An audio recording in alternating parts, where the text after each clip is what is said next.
The Orion truly was magnificent. I still remember thinking that on the first day, looking out at the endless blue. All polished chrome and glass stretching out over the water, almost defiant against the elements. I, Dr. Evelyn Reed, marine biologist, wasn't there for the luxury though. I was there for the deep, for the kind of secrets only the abyss held. I remember that first morning in my cabin, checking my laptop. Just a quick scan through some old photo albums, nostalgia, I guess. I clicked on a picture of my parents' wedding, black and white, faded a bit around the edges. So familiar, so normal. But then my eyes snagged on something. My mother's wedding ring, almost insignificant on her finger, but there it was. A thin, wavy mark. Sort of a dark blue, almost black, with tiny speckles running across the band. I stared at it. Didn't remember that scratch on Mom's ring. Not that specific one, anyway. I mean, it's an old photo, so maybe the scan had some issues, or my laptop screen was playing up again. Yeah, probably that. I shook my head slightly, felt a tiny prickle of unease, and scrolled past it. Just a glitch. Later, I was down in my private lab, the usual hum of equipment around me, my little sanctuary, filled with the promise of the unknown. I was checking some deep-sea water samples, routine stuff, calibrating the specialized thermometer. We were far out, into the truly uncharted, so every data point felt like a discovery. But then, the display flickered, and a number flashed up. Something ridiculous, like tens of degrees below zero. At that particular depth, the temperature should have been, well, stable. Definitely not that. I stared at the reading for a moment.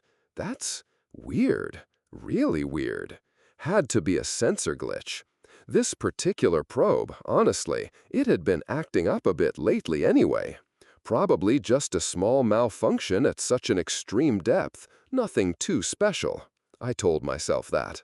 But right then, a sudden, ice-cold gust brushed against the back of my neck. I felt my skin crawl, goosebumps pricking my arms. The windows were sealed, the air conditioning was on, but it was just regular cold. I instinctively pulled my shoulders up to my ears. I shivered. Just the AC, I told myself. A draft from the ventilation, maybe. Yeah, just a draft. The vibration started later that afternoon. Just a low, almost imperceptible thrum at first. I was back in the lab, trying to recalibrate the fancy sonar array, the one designed for mapping the seafloor thousands of meters down.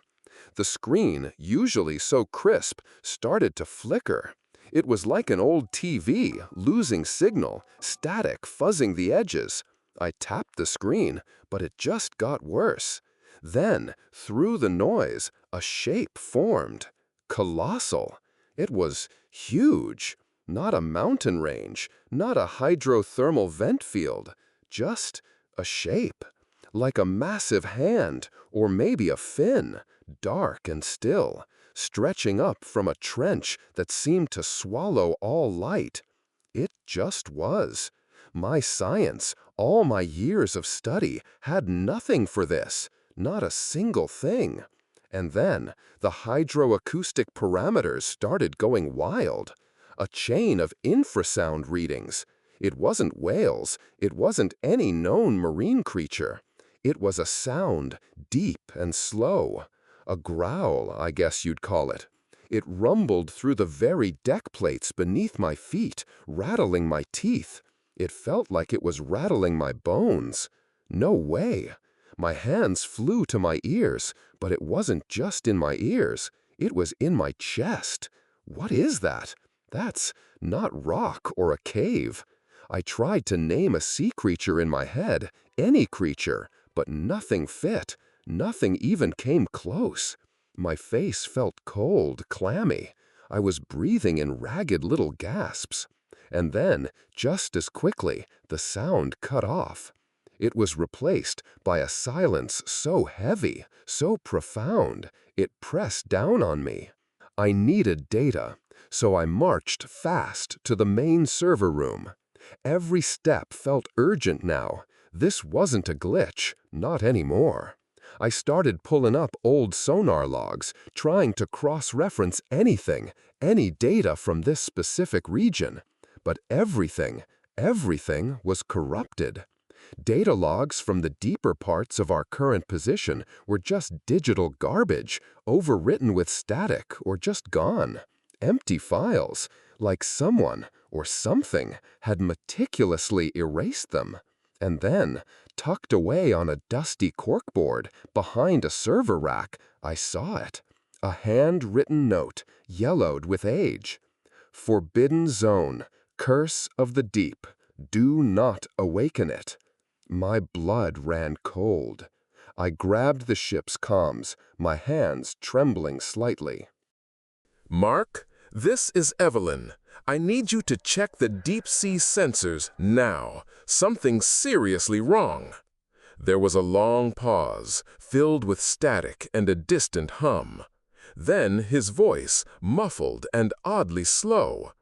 Dr. Reed?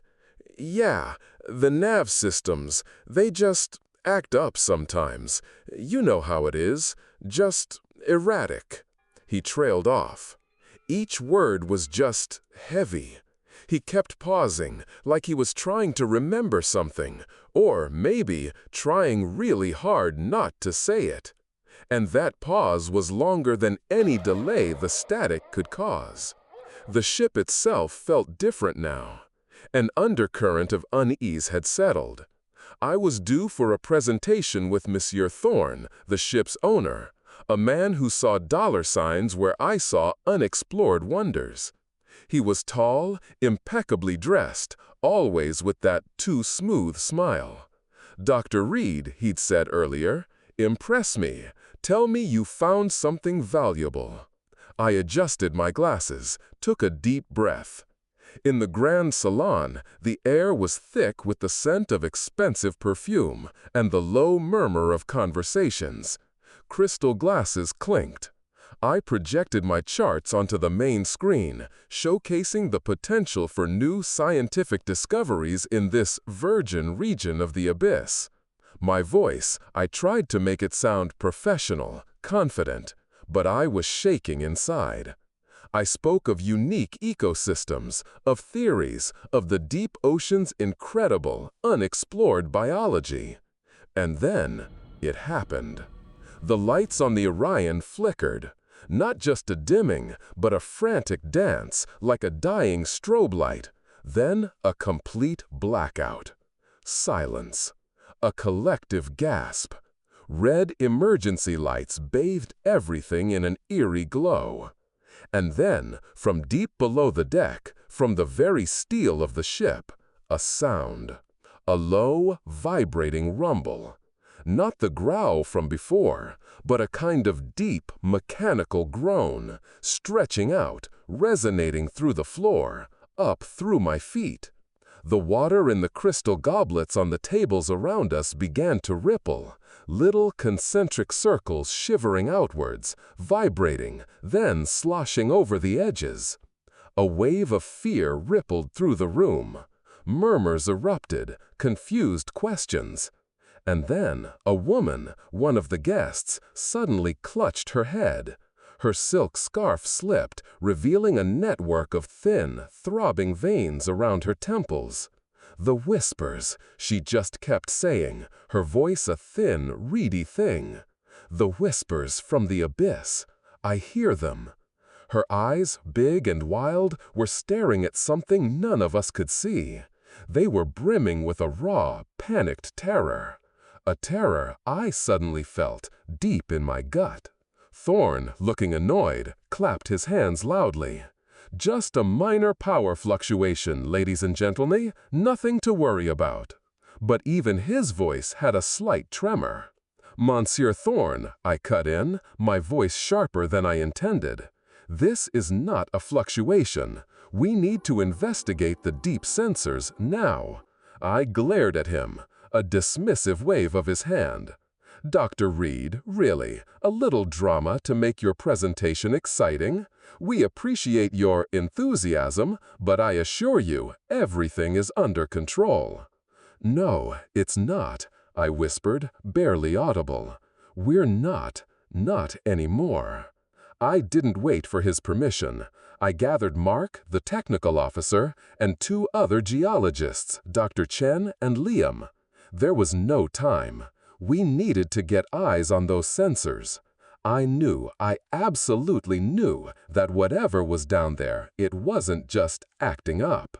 It was calling to us. Or maybe calling to the Orion. We hurried to the hangar for the submersible. The Orion felt different now. Heavy, the air thick. The small exploration sub, the Nautilus, was ready. Mark was already inside, checking the controls. Liam and Dr. Chen followed. I strapped myself into the pilot's seat, my hands gripping the console. "Targeting sensor array Delta 7, I announced, my voice sounding distant even to myself. Mark nodded, his face grim. We sealed the hatch. The air hissed, adjusting pressure. Then, with a lurch and a whine of ancient hydraulics, we were lowered through the moon pool, into the black. The descent was slow, agonizing. The external lights of the Nautilus cut through the inky blackness, revealing only plankton dancing in the beams. Deeper and deeper.